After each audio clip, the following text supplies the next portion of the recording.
currently open for interviews with additional student athletes. We are joined now by Iowa head coach Lisa Bluter and Iowa student athletes Caitlin Clark and Gabby Marshall. We'll begin now with an opening statement from Coach Bluter. Well, just thrilled, getting through this game. Georgia is an excellent basketball team, and obviously we had to play very, very well in order to get this victory today. Caitlin has a double-double. Gabby, her adjusted field goal percentage shooting is 83%. She's 5 for 8 from three-point range.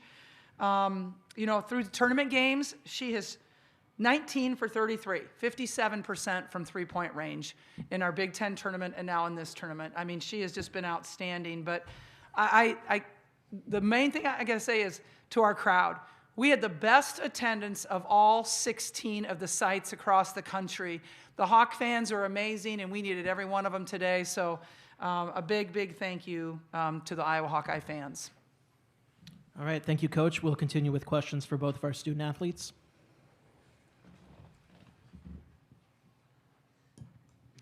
Susan Harmon, hawkfanatic.com. They got the game down to 2 points, like 68-66. And then what did you guys do to sort of take charge at that point? They had some turnovers.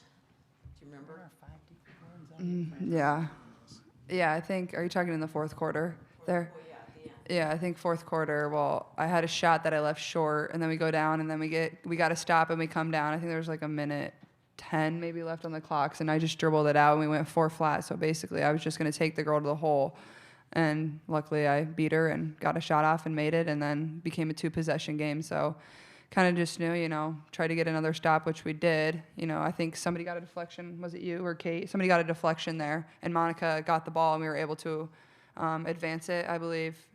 So basically it was our defense, but the last play we scored on was like just a 4 flat going to the basket because the middle of the paint was so open. I just, wanted to penetrate and get to the rim.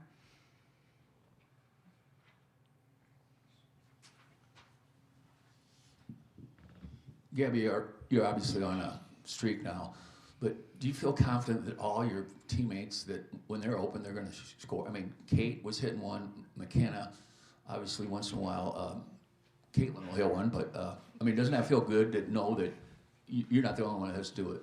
Yeah, for sure. I mean, we've been playing together so long that I think the belief we have in each other is just astronomical. I mean, I think every time any of us shoots the ball, it's going in, and we tell each other keep shooting, and we believe in each other all the time, and the coaches believe in us to keep shooting, and if one person's in a slump, the other person's going to pick them up. So that's just what we're really good at, and I think our team chemistry on and off the court helps with that a lot. Jeff Linder, Cedar Rapids Gazette, for either of the players. The bench got awfully short today with Hannah not there. Molly got banged up early. What does it say to, you guys did what you did with basically 7 players? Yeah, I think it shows how tough we are. I think the mental toughness is going to carry us a long way. It wasn't always pretty. 17 turnovers isn't as high as we would like. We want to keep that number a bit lower, and this is a tough game to win. You're in the round of 32. Georgia has absolutely nothing to lose. We're in front of a sold-out crowd, and I thought we came down and were really tough at the end of the game. Got stops when we needed to. We cleaned up the offensive rebounding in the second half. We only gave up 2 points on offensive rebounds, which was huge for us. Who knows if it was like the first half, we might not win the game. So I think that was, huge as well. Kyle Huseman, Hawkeye Report. Caitlin, they held you, lower than what you're normally averaging per game. What did you see from them defensively that gave you a little bit of a hard time, and then overall to, force some of those turnovers that they did? Yeah, I think, normally I probably make a couple more shots. I thought I had, at least 3 open threes that usually that go down for me. 1 in transition from Gabby, another one in the corner, and then honestly probably 4 more threes that were pretty wide open. But, luckily I made a couple more in the second half. But, sometimes that happens. That's just how it goes. I'm still 4 for 10 from the three-point line. I'll take that probably any day of the week. It's 40%. It's better than what most people do. And, I think getting it into the paint was one of our goals. But at times we just froze up once we got it there because they were collapsing. And it seemed as if everybody was guarded.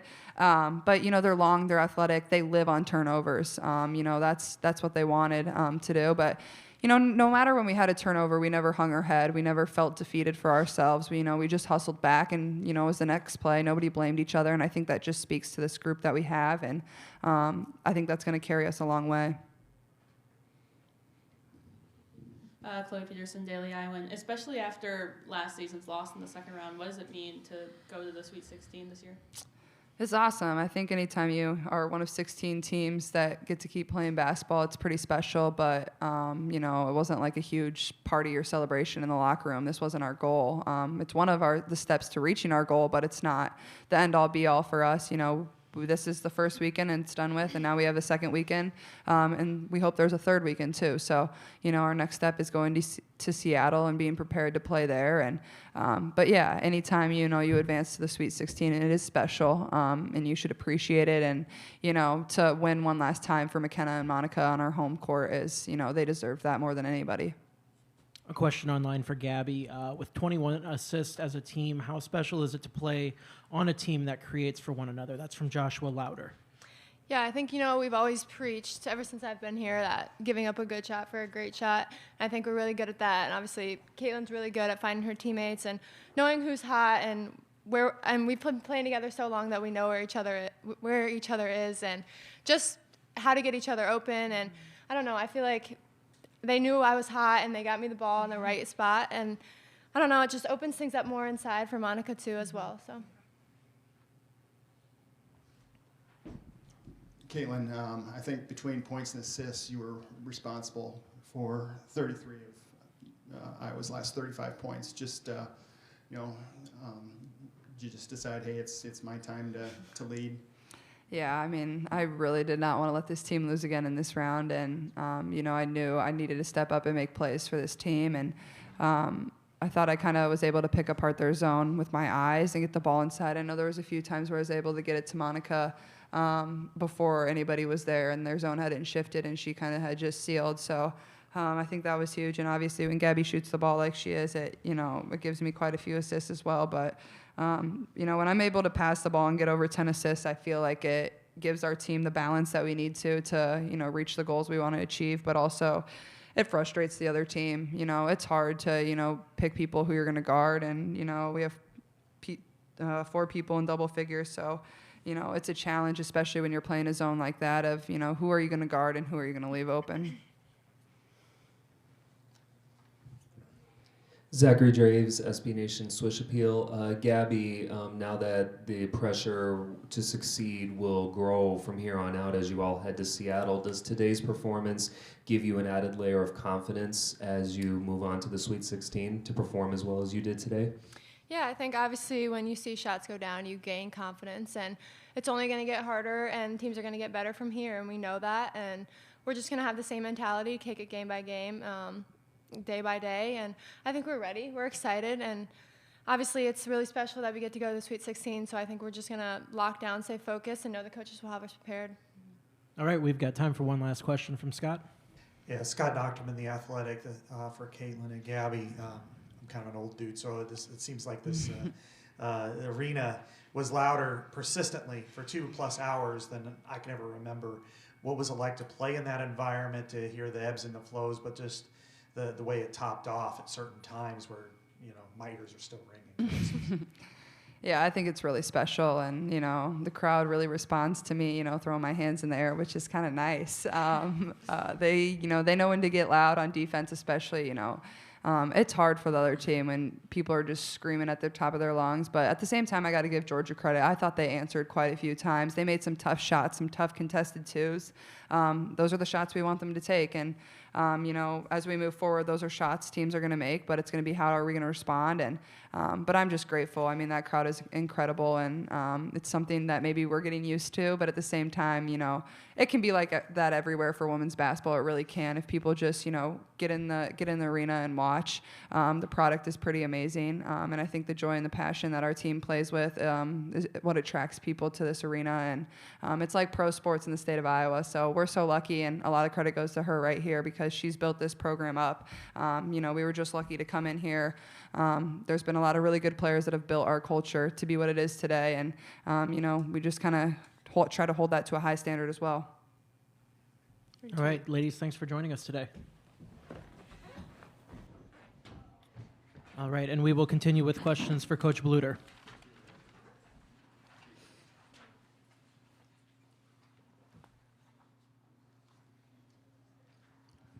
Yeah, just the status of Hannah, what happened yesterday in practice, and what's probably, was there a chance she could have played today, and what's her possible availability for next week? Yeah, I mean, it literally happened in the last 3 minutes of practice yesterday. She just turned her ankle. You know, they did treatments on it last night till late and again this morning, and I really thought she was going to be able to go today, but you know, when she came into the locker room after the first warm-up, I knew it was going to be tough for her. So, you know, I think she'll be back, though, by next weekend, so I'm not worried about that. We've got great sports medicine here, and they'll take care of her.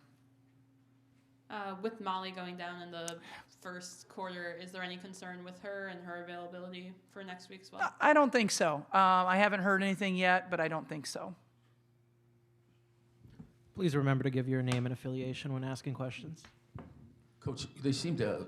Did you see them playing the zone coming in, or were they man player to player? Or? No, they're a zone defensive team all the way. That's yep, right. yep. So that's what we prepared for, and we knew that that's what they were going to do. And they're very good at it. And they're long and they're quick, and they do a great job of covering space. I thought, you know, they did a great job. And you know, we had 17 turnovers, which, like Caitlin said, is a little bit too high. But I got to point out, they had 18. So, you know, I mean, our defense was pretty good, too. We held them, you know, I thought Diamond Battles played really well. I thought we did a great job on Audrey Warren.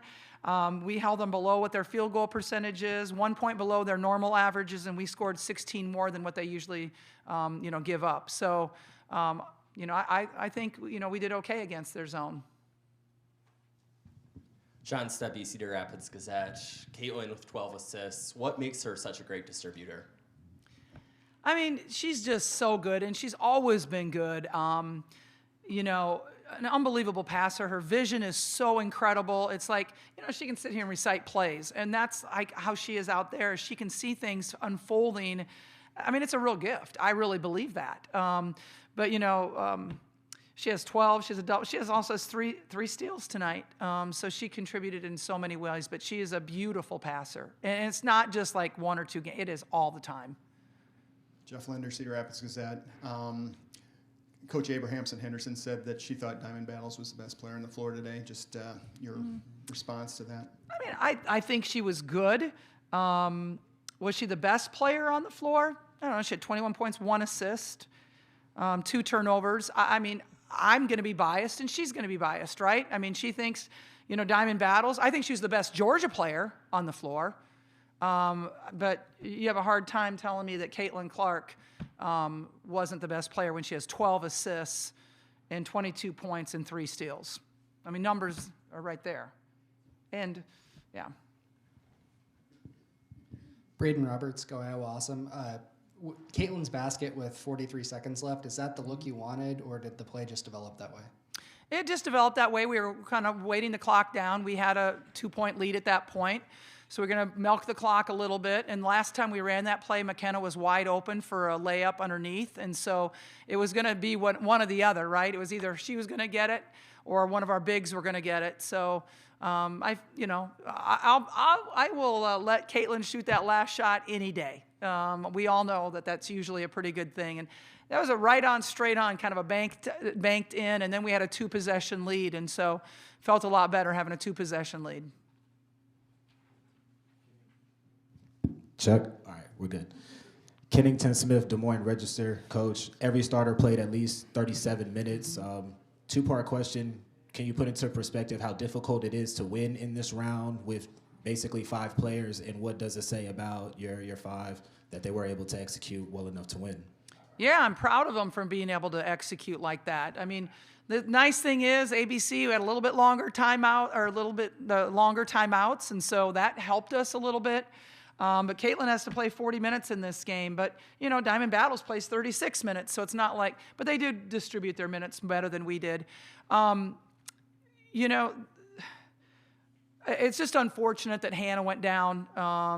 And obviously when Molly went down right away, I mean, it's just one of those things. But honestly, our players never hung their head. They never got upset about any of that stuff. And so, again, I really credit their maturity. Kyle Huseman, Hawkeye Report. I know you mentioned that you haven't really brought up the Creighton game from last year. You said you used it more in the summer. But now that you've won this game and gotten past the stage of the Sweet 16, what does it mean for you and for the whole team to come back and kind of avenge that loss and be able to take a step forward towards your guys' goal of making the Final Four? Yeah, that was last year, and we just, honestly used it for motivation this summer, but it's not something we've talked about this week. Now, maybe it's in the back of everybody's mind, but it's not something we really brought up. It feels good to win this game, certainly, but it's more that we beat a really good Georgia team and we're advancing to the Sweet 16 and we get to play another week. I mean, that's what we're most happy about. It's not like we have to defend ourselves that we lost to Creighton last year. Creighton proved themselves they were a good team. They got to the Elite Eight. They beat Iowa State after they beat us. So, I mean, sometimes it's about matchups. And this was a tough matchup for us. Today, Georgia team was a tough matchup for us. I thought we did a great job with that. Scott Docterman with The Athletic. Lisa, both these games here, your opponents have committed 2 intentional fouls in both games. And Caitlin in particular, she got clubbed across the face the other day. Today, with 1 second left, she got shoved, right all across the floor. How do you keep your players composed when that happens? And what's kind of your response to some of these fouls that could be injuring some of your players? Yeah, it's frustrating, especially you got 3 seconds left, or to have a cheap foul at that point, it's very frustrating as a coach because you don't want your players getting hurt. I mean, Gabby had to come out of that game because of that. Keeping our composure, we've learned even through the Michigan State game there that we have to keep our composure no matter what. So that was a great lesson that we learned at their place. And, they see it on TV. They see it happening where people don't keep their composure. I ran out there. I'm looking back on it, that was probably really stupid. I probably didn't need to be doing that and get in the middle of that. But, my players, honestly, they knew it was at stake, and they just really focused in. And obviously, Caitlin is the one that we worry about with, she's very passionate and stuff. She was actually very calm in that situation. All right. Any additional questions for Coach Bluter? Braden Roberts, go Awesome. Can you just talk about what Monica and McKenna mean to you in the program? Yeah, I just am so glad that we got to send those 2 seniors out on a positive note. I don't know how many games that they've won in Carver. A lot over the years. And those 2 seniors are really, really special. They've played a lot of games out here. They've been captains for us the last 2 years. And so it's their leadership as well as their work ethic and their abilities. McKenna knocked down a couple of huge threes for us today, had 8 rebounds. Monica had 9. It's tough to lose those 2, but we want to just keep this season going as long as we can. All right, Kennington, last question for Coach. I know you said that Hannah and Molly should be fine, but just a general question as you get deeper into a postseason, what is the challenge as your coaching staff to keep your players fresh? I think that happens in practice. I think you have to be smart in practice. With limiting time and maybe doing, you're not going to get a whole lot better at fundamentals at this time of year.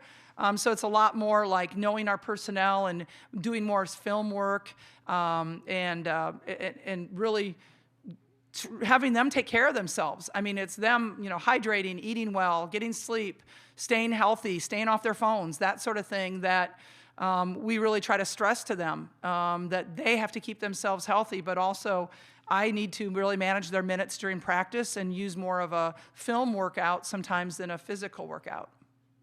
All right. Thank you for joining us today, Coach. Thank you. Reminder for everybody that the Iowa locker room remains open. Please check out front for the time remaining.